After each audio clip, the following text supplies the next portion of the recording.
Siku ya leo bado nataka tuone vile Mwenyezi Mungu anafanya tunapolisikiza neno la Bwana. Overcoming the failures of our forefathers. Hallelujah. Bwana asifiwe. We are dealing with evil foundations. Ni jambo ambalo ni la kushangaza sana. Misingi ya jamii huwa inachangia pakubwa katika mambo ya kiroho na katika magonjwa mengi na katika vita nyingi katika jamii na katika ufukara mwingi ambao unakubana na watu wa Mwenyezi Mungu na watu wa kawaida. Kwa hivyo tunanena kuhusu misingi ya jamii, misingi, foundations, evil foundations. Bwana asifiwe. Misingi, kwa sababu msingi ndio unakaliwa na kile kitu. Biblia katika kitabu cha Psalms 11 verse 3 inasema ya kwamba misingi inapoharibika mwenye haki atakuwa wapi? Msingi. Kwa hivyo siku ya leo kama vile tuliongea Jumapili kuhusu misingi, najua kuanzia siku ya leo tutaanza kujiona sisi wenyewe kupitia neno la Mwenyezi Mungu kuhusu misingi yetu katika familia. Unajua familia, anza pamoja na mimi. Familia ni kama mti. Ndiposa tunasema kwa Kiingereza wakati tuna deal na evil foundations, tunaangalia kitu ambacho tunaita family tree. Family tree. Kwa sababu ukienda pale shambani upande mbegu ya mti, upande avocado pale kwa shamba, unaweza panda ikiwa moja na uiache ikiwa moja, lakini baada ya miaka kama 3 hivi 4 ukute ule mti ni mkubwa sana, unazaa matunda. Hata ukizaa matunda yakose kuchunwa, unakuta yamedondoka, yameanguka chini, bado hayo matunda yanamea miti mingine. Inafanana tu na ule mti ambao ulipanda. Bwana asifiwe. Watu wawili wanaposhikana, kijana na msichana, wanakuwa tu ni wao wawili. Lakini baada ya muda wa miaka kadhaa, unakuta wao sio wawili, wameongezeka, wamekuwa 3. Unakuta kwa miaka ingine 50 sio 3, ni zaidi ya watu 20. Mtoto mmoja anazaliwa, anafikisha miaka 20, anaolewa, anaoa, huyu mmoja anazaa 2, mwingine anazaa 3. Kwa hivyo ndiposa tunasema kuhusu mti wa jamii. Na tafadhali pelekane vizuri. Siku ya leo tunaangalia kuhusu family tree. Ni jambo ambalo litatunenea kwa njia kubwa. Discovering the basis for the evil tree. Tutaangalia mambo mengi kuhusu symbolism na mambo mengi ambayo Roho Mtakatifu tatuwezesha siku ya leo. Ukikumbuka ya kwamba Yesu Kristo yeye mwenyewe alinena kuhusu mti. Katika kitabu cha Mathayo mlango wa 7 mstari wa 15, tunaweza angalia hapo kuona ya kwamba Yesu Kristo ananena kuhusu mti.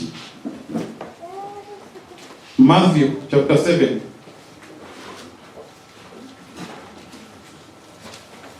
Ninashukuru Mwenyezi Mungu kwa sababu ya mambo makubwa anayoyatenda katika huduma hii, kama vile tumesomea kwamba hamuoni kwamba kutatendeka mambo makubwa na mtayaona atakapochipuka. Kwa hivyo katika huduma hii naona Mwenyezi Mungu akitenda mambo mengi. Verse 15, Nasema hivi: jihadharini na manabii wa uongo wanaowaachia wamevaa mavazi ya kondoo, walakini kwa ndani ni mbwa mwitu wakali. Verse 16 ndio ina haja nayo. Mtawatambua kwa matunda yao. Je, watu huchuma zabibu katika miiba au tini katika mibaruti? Vivyo hivyo kila mti mwema huzaa matunda mazuri na mti mwovu huzaa matunda mabaya. Verse 18. Mti mwema hawezi kuzaa matunda mabaya, wala mti mwovu huzaa matunda mazuri. Kila mti usiozaa tunda zuri hukatwa ukatupwa motoni. Na neno la Mwenyezi Mungu linaendelea. Bwana asifiwe. Huyu ni Yesu Kristo ananena kuhusu mti. Yesu Kristo mwenyewe alinena kuhusu ya kwamba mti mzuri hawezi kuzaa matunda mabaya, na mti mbaya kamwe hawezi kuzaa matunda mazuri. Na tunaona ya kwamba familia ni kama mti. Wakati tunaangalia familia, tunaiangalia ikiwa kama mti, kwa sababu unapofikiria kwenye umetoka, ulizaliwa na mzazi wako na unamjua vizuri, baba yako na mama yako, lakini sasa kama umebarikiwa, umepata mume ama mke, uko na watoto wawili ama moja ama watano, sasa ukiangalia vizuri ni kama mti. Kristo anasema ya kwamba kuna tofauti ya miti. Kuna mti ambao unazaa matunda mabaya. Kama mti ni mbaya, hakuna kwa vyovyote vile unaweza kuzaa matunda mazuri. Na kama mti ni mzuri, hakuna kwa vyovyote vile unaweza kuzaa matunda mabaya. Hivyo katika familia ama katika jamii, kuna jamii ambayo ni mbaya na kuna jamii ambayo msingi wake ni sio mzuri. Kwa hivyo hakuna kwa vyovyote vile, kama msingi wa familia ni mbaya, upate kitu kizuri katika familia hiyo. Bwana asifiwe. Kwa hivyo Biblia inasema ya kwamba mti mbaya hawezi kutoa matunda mazuri. Siku ya leo kuna kitu nataka tuangazie ili tuweze kufunguka fikira zetu kwa upana mkubwa sana, ili tuweze kupokea ukombozi. Neno la Mwenyezi Mungu katika kitabu cha Leviticus linasema ya kwamba kuna wanyama ambao yani unclean creatures ambao hamustahili kukula. In the book of Leviticus, there are unclean creatures ambao Mwenyezi Mungu aliwaonya watu wasikule. Tafadhali pelekani. Hawa wanyama ama viumbe hivyo ni Mwenyezi Mungu aliviumba, na tunapoangalia tabia ya hizo viumbe tunaweza kuzilinganisha ama tunaweza kuziweka katika family tree, kwa sababu zina tabia ambazo zinafanana na mti ambao ni mbaya wa jamii. Nirudie tena. Kuna wanyama na viumbe Mwenyezi Mungu aliumba, na akaambia wanadamu ya kwamba msikule hiki na hiki na hiki kwa sababu ziko najisi, ziko na laana, na ni Mwenyezi Mungu ameumba. Na hizo ama hawa wanyama ama hizo viumbe ziko na tabia fulani. Hawa wanyama ama hao viumbe wako na tabia fulani. Tukishikanisha hao viumbe na family tree, tuweze kuwa stiki katika huo mti kama yenye tulikuwa nao mbele, tulikuwa tumesoma. Utaona itangaza vizuri kuhusu tabia ambazo zinakaa katika jamii. Bwana asifiwe. Kwa hivyo ukiona katika tukisoma katika kitabu cha Leviticus chapter 11 kuanzia, ama ukiweza uisome yote, utaona kuna mambo mengi Mwenyezi Mungu amesema kuhusu viumbe hawa najisi. These unclean creatures represent the evil fruit that one would find on an evil tree.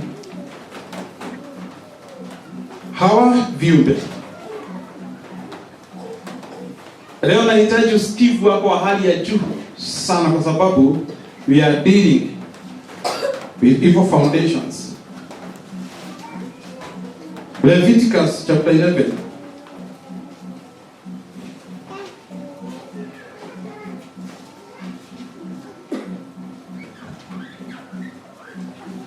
Kitabu cha Walawi 11 mstari, tusome mstari wa 29 na mstari wa 30. 29 to 30. Leviticus 29. 11 verse 29. Tena katika vitu vile vitambaavyo juu ya nchi, hivi ni najisi kwenu: kicheche na panya na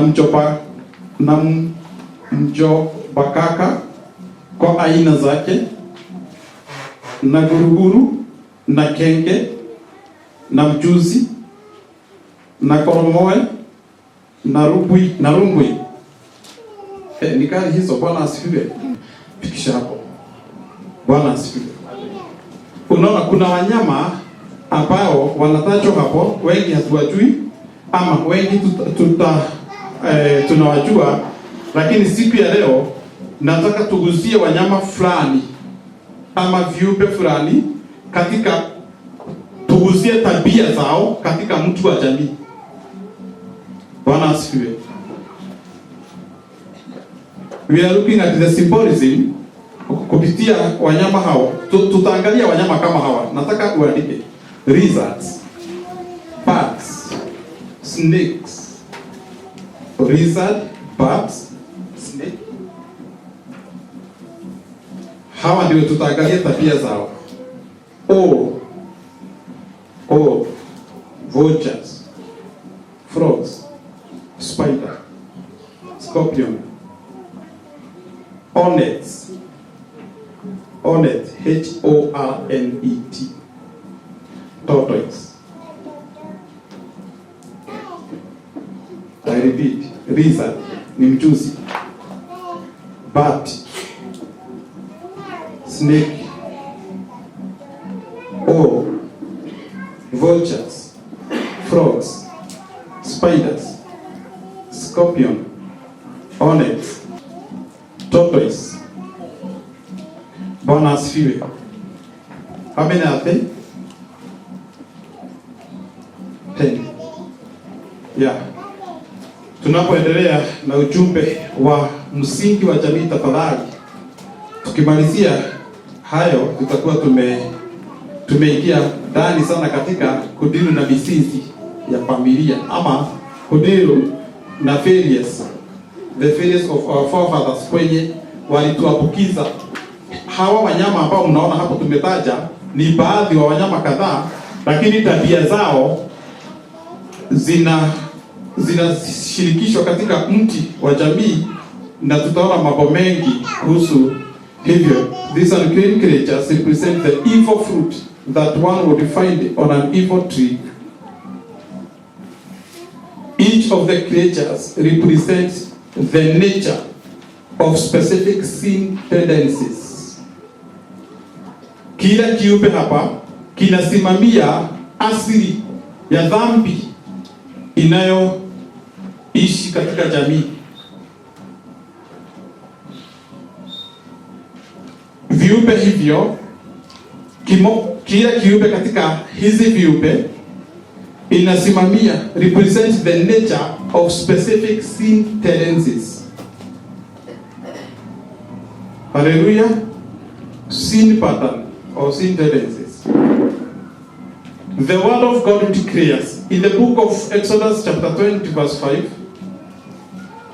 Exodus 20 verse 5. Kitabu cha Kutoka 20 mstari wa 5. Kutoka 20 mstari wa 5. Biblia inasema hivi ya kwamba usivisujudie wala kutumikia, kwa kuwa mimi Bwana Mungu wako ni Mungu mwenye wivu, na wapatiliza wana maovu ya baba zao hata kizazi cha 3 na cha 4 cha wanichukiao. Bwana asifiwe. Somea kwa Kiingereza. Bible says, you shall not bow and worship to them, yes, or worship them. For I the Lord, your God, I am a jealous God. I'm a jealous God, punishing the children for the sin of their fathers to the 3rd and 4th generation. To the 3rd and 4th generation of those who hate me. Of those who hate me. Another translation? Like Kiingereza? Biblia inasema iniquity. Haraka. You shall not bow down yourself. To them or serve them. To them or serve them. For I, the Lord your God, am a jealous God, visiting the iniquity of the fathers. Visiting the iniquity of their fathers upon the children to the 3rd and 4th generation of those who hate me. The word iniquity implies a tendency toward committing specific sin. The word iniquity. Bwana asifiwe. Bwana asifiwe. Hili neno Mwenyezi Mungu ananena hapa mstari wa 5, Biblia inasema ya kwamba kujizuia kutapitishwa katika uzao wa 3 na 4 wa wale ambao wamchukiao Mwenyezi Mungu. Kwa hivyo katika family tree unaweza kuta huko na sin tendency ama sin pattern fulani ambayo imetoka katika mizizi. Kuna dhambi unaweza kuta katika familia, lakini hiyo dhambi ama hizo dhambi ambazo zinatendwa ukute hawezi kudeal nazo, na ndiposa tunapofanya utafiti na counseling tunaona ya kwamba unaposhauri mtu yeyote ni vizuri unakubalisha Roho Mtakatifu akuongoze vile utadiru na shida zingine kama hizo, kwa sababu nyingi zazo ziko na mizizi. Bwana asifiwe. Kwa hivyo katika mti wa jamii kuna tabia ambazo ziko huko zimepandikwa. Kuna watu wengi ambao wanajaribu kudili na tabia fulani. Wacha nikwambie, tazameni vizuri uone vile mtu unakuwa. Ukienda kwa avocado, ukute huo mti umezaa matunda yamejaa. Avocados zimejaa kwa mti. Useme nataka huu mti ni umalize. Hata kama utachuna hayo matunda yote ukiangusha chini, hata kama utaharibu haya matunda yote, season ingine kuna majira ingine itakuja ukute huyo mti bado umezaa mazao na umejaa, kwa sababu kuharibu matunda haujagusa mizizi. Bwana asifiwe. Siku hizo watu wengi wanataabika kwa sababu wamekuwa Wakristo, wanauliza ya kwamba ni kwa nini, na kwa sababu nimeokoka, kwa nini sijapata kukombolewa kwa sababu ya jambo hili? Kwa sababu wanafikiria kuokoka kuna mambo mengi yataisha. Ndio, kuna mambo mengi yataisha kama utaweza kumfahamu Mwenyezi Mungu na kufahamu haya mambo na kuangaziwa na Mwenyezi Mungu aweke nuru ndani yako ili uweze kukabiliana nao ama kukabiliana na mambo haya. Bwana asifiwe. The word iniquity implies a tendency toward committing specific sin. It is a bent in a specific direction. It is a bent. Bwana asifiwe. Yaani dhambi, kama umeanza kujifundisha kukunywa pombe na uko ndani yetu naye ni kijana hujaivuta pombe, hujaivuta sigara na pombe, uanze kuvuta sigara siku ya leo, that is a bent toward that direction. That is a bent. Yaani noanya na weakness. Sio wewe peke yako, wenye wako ndani yako. Sasa your family ilikuanzia hapo huko. Hiyo sin tendency utaikuta huko mbele. Tunaelewana, tuko pamoja? Bwana asifiwe. Kuna watu wanajaribu kudiru na fruits katika familia, unakuta watoto ukiwalea hivi hakuna kitu ambacho unaelewa kibaya chao, lakini wanapoanza kuolewa, wanapoanza kuoa, ndipo unaona kuna tabia ambayo sio za kawaida. Bwana asifiwe. Unakuta mtu anajaribu kuacha kukunywa pombe, inashindikana. Mtu anajaribu kukosa kufanya ukahaba, anashindwa. Anajaribu mambo yote, anashindwa kwa sababu hilo ni tunda, mzizi uko. Kwa hivyo tabia zozote ambazo unaona ndani yako, ama ndani ya familia, ama ndani ya family tree, huwa zina mizizi. Kwa hivyo wakati unaenda kukuta mshauri, unampatia mashida mengi, unampatia mambo ambayo yanakusumbua, unamwambia mambo mengi ambayo yanapitiwa na familia yako, huwa hayaangalii tu kwa macho hii ya kawaida, lakini anayatazama na mtazamo wa kiroho katika mtu wa familia ama family tree.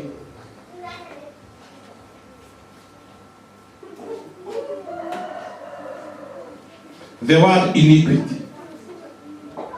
Kwa hivyo jambo lolote ambalo unalifanya na halitokani na Mwenyezi Mungu huwa linapitishwa kwenye jamii. Bwana asifiwe. Nataka tuchukue tu mnyama mmoja ama kiumbe kimoja tukiweke katika family tree, tuone tabia ya huyo mnyama. Tunajitoa lizard. Wacha tuchukue mchuzi. Lizards. Lizards are generally known for their fear. Lizard, mchuzi anajulikana kwa uoga. Watu wengi wanajua mchuzi. There are several varieties of lizards. Most of them would run and hide at the brink of an eye. Lizards. Hiki ni kiumbe ambacho Mwenyezi Mungu amesema ya kwamba msikule. Wacha tuangalie tabia ya kiumbe hiki katika family tree. Kwa sababu Mwenyezi Mungu amekiondoa katika kuliwa na jamii. Lizard ni kiumbe ambacho kiko na uoga fulani. Tunaangalia symbolically tabia za mjuzi katika family tree. Hawa wanyama wote watatuangazia vile family tree inakuwa na dhambi zenye zinakuwa katika jamii, ili usisubuke tena. Kuna kitu kuna dhambi kuna shida unaweza ona kwako, na sasa ukianza kuelewa hivi utaachana na hayo mambo. Kuna shida huwezi maliza ndani ya mume wako.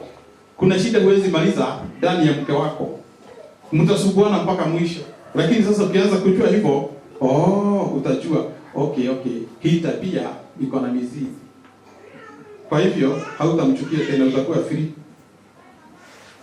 Unaweza kuwa pale nje, unaweza kuja tu kufungue pale gate, ukuje hapa pole pole usikie kitu kimetoa sauti.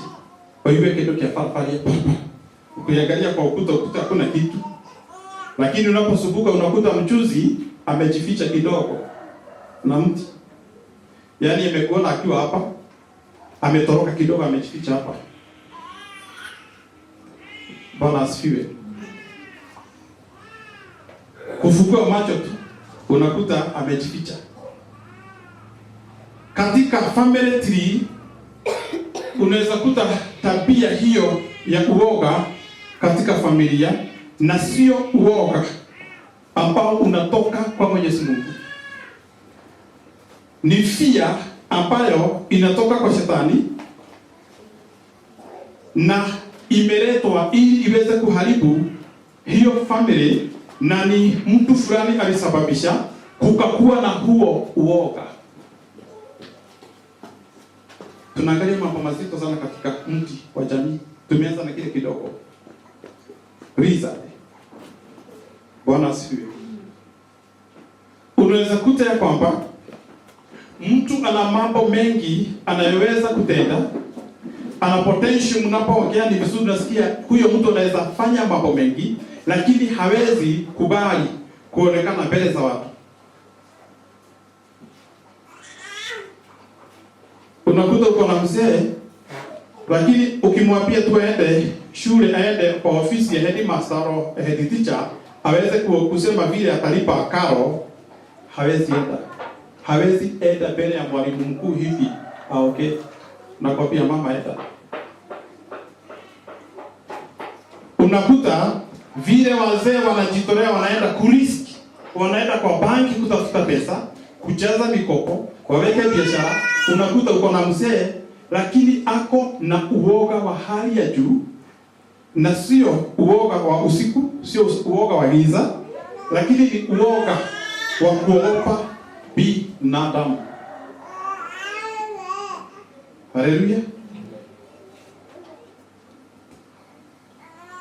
Dhambi ama upungufu kama huo huwa unapitishwa kutoka one generation mpaka kufika generation ingine na ingine na ingine. Pale ambapo mtu anaenda ofisi kujaza kitu hawezi.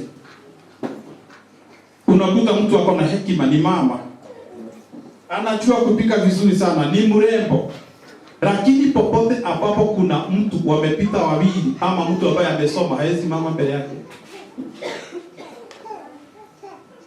Unaweza kumgombanisha kila siku na kumuuliza huu uoga ni wa nini? Kwa sababu kila wakati kujificha. Hiyo tendency huwa inapitishwa na generation. Unakuta ya kwamba mtu anaweza kata kauli ya kwamba ni lazima nifanye jambo fulani, lakini kunapokaribia unakuta huyo mtu ako na uoga fulani. Kuna uoga mara mbili ambao nitautaja katika mti wa jamii: the fear of man and the fear of evil. The fear of man and the fear of evil. Tunapotazama tabia ya mjusi ambacho ni unclean creature katika kuwa consumed na wanadamu. The lizard on the trunk of the tree represents the tendency of fear. Fear of man and the fear of evil are not from God. Such fears are often inherent in families. Kama mungekuwa na screen, mungekuwa mnajua mengi, lakini tunapitia. Kuna mtu hawezi fanya jambo lolote ili asifanye hivyo. Kuna mtu anaogopa kufanya hivyo. Yaani anaona ya kwamba akifanya jambo lolote anaona akikosea. Anaweza pitwa na mambo mengi sana kwa sababu anaona nikiongea hivyo, akiji-express anaona kama atakosea. Anaweza simama hapa kuhubiri ama kutoa ushuhuda, akienda nyumbani anaenda kujiuliza, sasa nilisema namna gani? Sasa watu waliona namna gani? Sasa niko na hivyo. Kwake nyumbani anajua ukweli, anajua vile wanastahili kulileti mzee na mke, lakini anajua anaweza kukushauri vizuri, lakini ikifika ni application, ni kuapply vile anajua hawezi, kwa sababu anaogopa kutenda dhambi. Such fears are often inherent in families. ni kitu unakuta ya kwamba unajaribu ku-understand huyo mwanaume, unashindwa. Unajaribu ku-understand huyo mwanamke, unashindwa. Unajaribu ku-understand huyo mtoto, unafikiria sasa. Imagine unasubiri na jambo kama hilo. Huyo mtu akienda kwenu, kama ameoa kwenu, atembee kwenu, kusalimia wazazi wenu hawezi kamwe, anatetemeka. Unakuta ya kwamba mtu kwa sababu ya huo uoga huko katika jamii, hiyo tendency iko katika jamii, unazaa watoto, unabarikiwa na vijana na wasichana, lakini hawezi toka hapo. Hawezi risk atafute 500 aende Nairobi akatafute nyumba akae kama wanaume wengine huko. Yeye ni akiwa ameenda mbali sana ni hapo. Kama sio hapo ni kwa nyumba mzazi. Na kijana amefikisha miaka 30, 40, 20, hawezi enda pahali. Kwa sababu hana matumaini kuna pahali anaweza enda akubalike. Because sasa wamama wengi ama watu wanapoolewa na watu kama wale, inakuwa ni shida tupu. Anajaribu kumrekebisha, anajaribu kumuombea, haiwezekani kwa sababu ni kitu ambacho kinapitishwa katika jamii. Ni uoga ambao unapitishwa katika jamii. Hallelujah. Another characteristics of some species of lizards is that they have the ability to change colors. Kuna mjuzi pelekana wapendwa, they blend themselves into whatever environment they find themselves. They change color, they change their color into whatever environment they find themselves. Anajibadilisha color ili aweze kuwa accepted, ili asidharauliwe na mtu yeyote. Ako na fear, anaweza pendana na kila mtu. Kwa ploti kama hiyo unakuta anakuja kwa mnasalimiana, tunasema Wamaina ni mzuri, tunasema Mama Bro, unakuta ana socialize na kila mtu. Tabia hizo huwa zinaonekana katika family tree. Unaweza jaribu kudili na tabia kama hiyo na huwezi, kwa sababu ni tabia ya kiasili. Basi tuko na mnyama mwingine hapo, ningetaka tuangalie bat.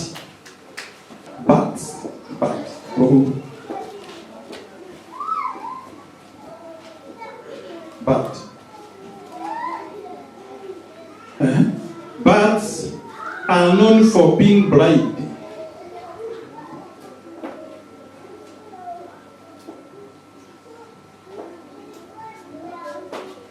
But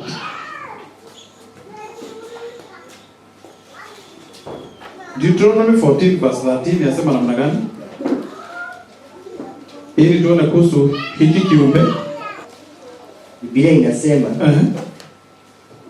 na kengewa na kozi na mwewe kwa aina zake na kila kunguru kwa aina zake na buni na kirukajia. Bats are known for being blind. Kuna wakati moja nilikuwa natazama TV na nikaona kwa sababu vipindi vya wanyama ni nzuri sana, huwa nazipenda. Nikaona nyoka ilikuwa inakaa katika pango, inasimama pale nje katika nje ya cave. Wakati hizi bats zinatoka nje, kwa sababu sio kama zinaona, zinashikwa tu na inazimeza, sio kama zinaona. Kwa hivyo nyoka ilikuwa inanyosha kichwa na kushika, zinaingia zikishikwa, inashikwa tu kama imeshikilia hapo. Kwa hivyo bats katika family tree utaona ya kwamba kuna upofu fulani unaweza kuwa katika mtu wa jamii ambao unahusishwa na hiki kiumbe, na jambo kama hili linakuwa huwezi kushughulika nalo kama haujui mambo ya kiroho. Some people have a tendency to be spiritually blind. In their blindness, they fly right into the mouth of all kinds of false religions. Kuna watu ambao kwa sababu ya upofu, familia inazaliwa, family tree inakuwa na upofu wa kiroho. Upofu wa kiroho. Unakuta kwa sababu ya huo upofu wa kiroho wanakosa kuelewa.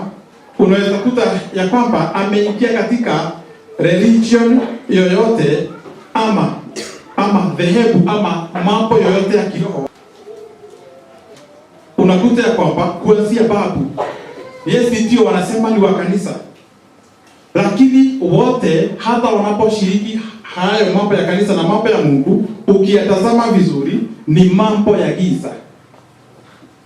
Hakuna yeyote mwenye ameangaziwa na chochote. Sijui kama mshaachana na ndugu yako ama rafiki, mkikutana tena nakuja akiwa amebadilika mpaka unaanza kumwogopa. Anakuja na kitambaa kingine kimefungwa hivi ni kirefu, na kwingine imefika huko. Na mliachana mkiwa marafiki, lakini mnapokutana sasa, labda ni wakati wa Christmas, unakuta anakuja na kuwa anabadilisha mpaka hali ya kukaa nje, mpaka kumuona tu hivi unaogopa kumsalimia na mkono, mpaka unamwambia unashida utamwambia habari ama utamwambia Bwana asifiwe, kwa sababu vile tu amekaa unamuogopa. Unakuta ya kwamba sio Mwenyezi Mungu amejua, akianza kuomba anaweza omba mpaka nyote kwa nyumba mnyamaze.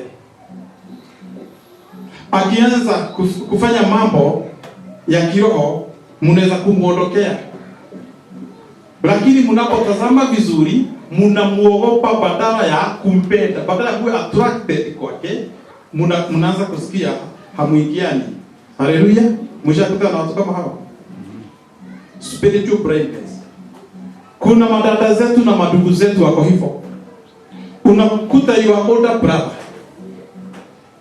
unakuta ndugu yako mkubwa ama dada yako anaingia katika dhehebu fulani, anakuja na imani ingine. Ukijaribu kushirikiana na yeye hawezi.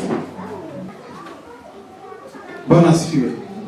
Unakuta kwamba baba yako na mama yako ndio kunayo kanisa wanahudhuria, lakini hakuna Mwenyezi Mungu huko.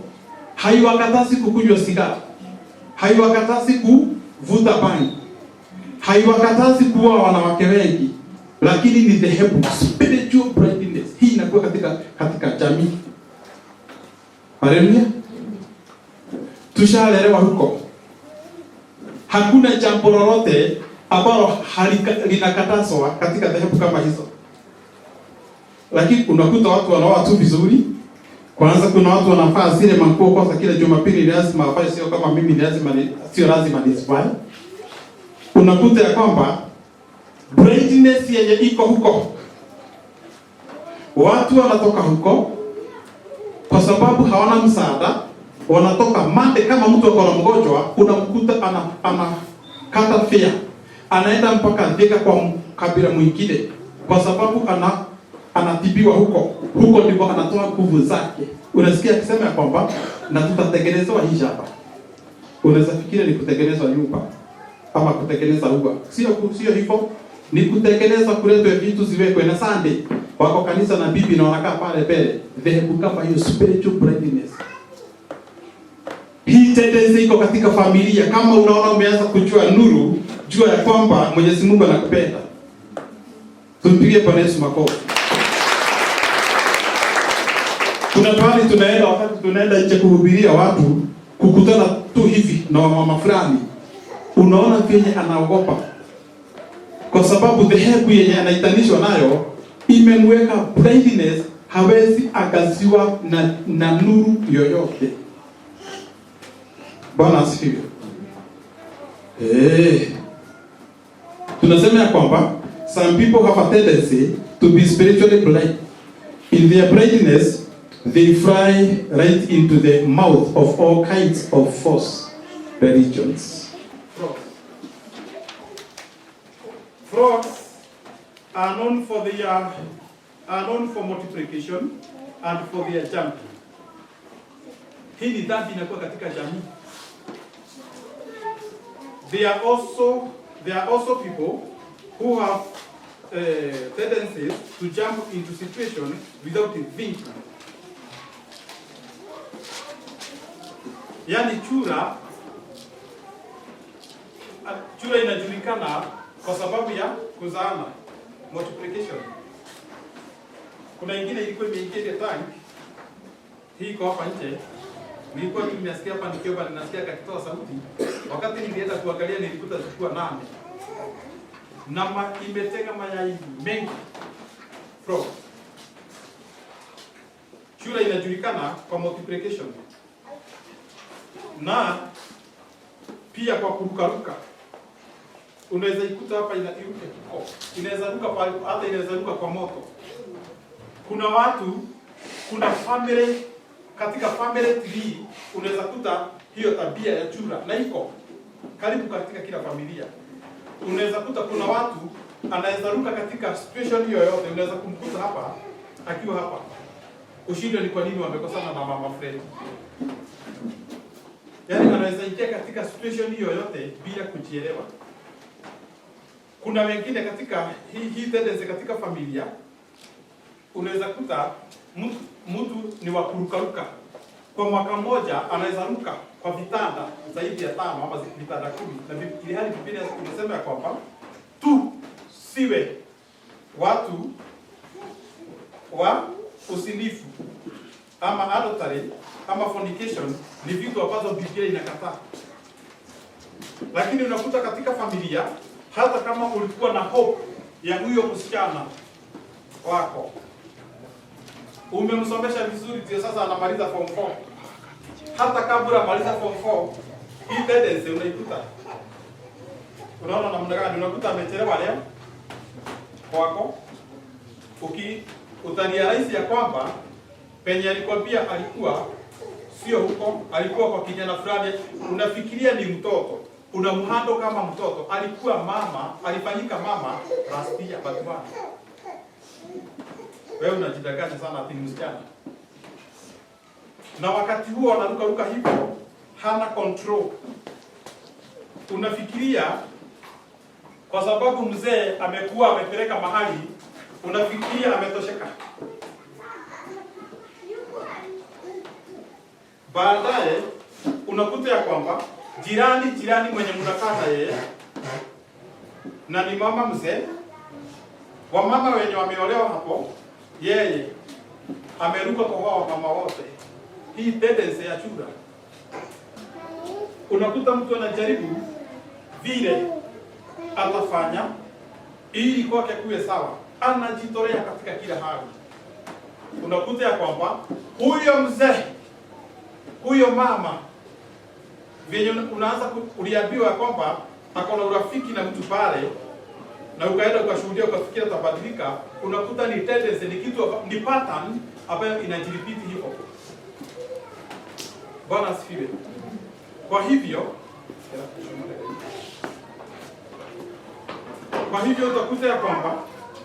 utakuta ya kwamba mambo yote ambayo unajaribu kubadilisha hauwezi badilisha. Tumpige Bwana Yesu makofi. Kwa hivyo unaweza angalia kwako sasa uanze kuona mambo. Orona hata tutapia tu mbele shirikeni kitu kingine. Nafikiri tutafanya namna gani tusipo deal na roots ndipo sasa tunasoma haya. Bwana asifiwe. Haleluya.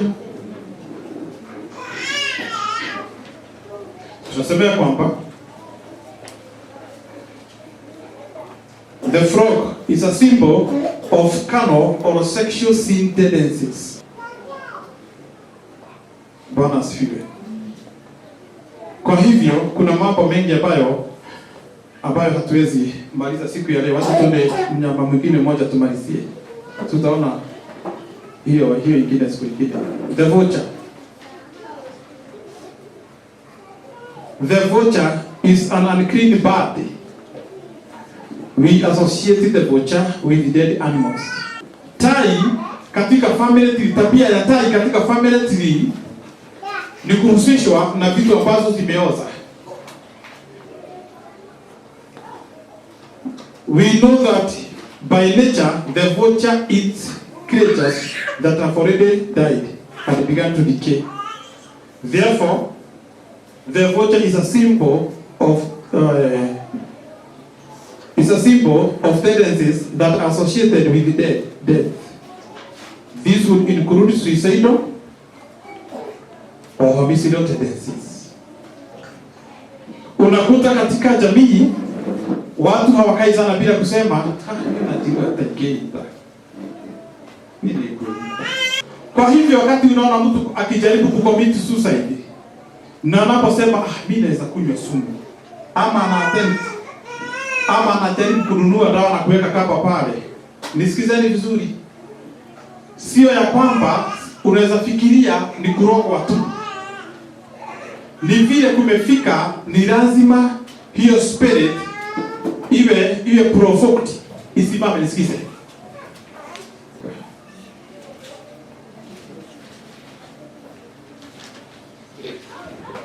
The turtle or tortoise is usually seen as a creature that moves very slowly. It sticks its head in its belly when trouble comes. Some people also get very little accomplished. They often shirk responsibility when they need to assert themselves. Thus, the tortoise is the symbol of such tendencies as laziness and procrastination. Tunamuita namna gani tortoise? Kobe. Kobe ni tabia ya kobe. Wacha tuchukue tabia ya kobe tu peke yake, tuangalie katika mtu wa jamii. Tabia ya kobe, mwendo wa kobe ni wa kwenda pole sana hivi. Unakuta kabla itoke hapa na pale inaweza chukua muda wa wiki moja. Kuna kobe ingine nilikuwa nimeona pale pengine huko Rift Valley, unaweza iacha hapa ikikula na ikikuja after 2 weeks unaikuta tu iko hapo around. Tabia ya kobe ni mwendo wa pole. Unaweza kuta katika jamii watu wanaanza kufanya kitu, wanaanza miaka 5 iliyopita na kumaliza inaweza chukua 10 years na isimalizike. Unaweza kuwa ulikuta baba yako akisema ya kwamba na ni lazima nitajenga sisi ya ng'ombe hapa. Unakuta miaka 10 amekuwa tu akisema hivyo. Unakuta hiyo spirit iko katika familia. Unakuta mtu ako na ideas nyingi za kufanya mambo. Unaweza kukuta ya kwamba anakwambia atanunua kitu, labda ni nguo ama mavazi ama jambo lolote, lakini hata kama ako na haraka ni lazima kuche kitu ili kilete shida hapo katikati, ili hicho kitu kisinunuliwe muda wenye unastahili.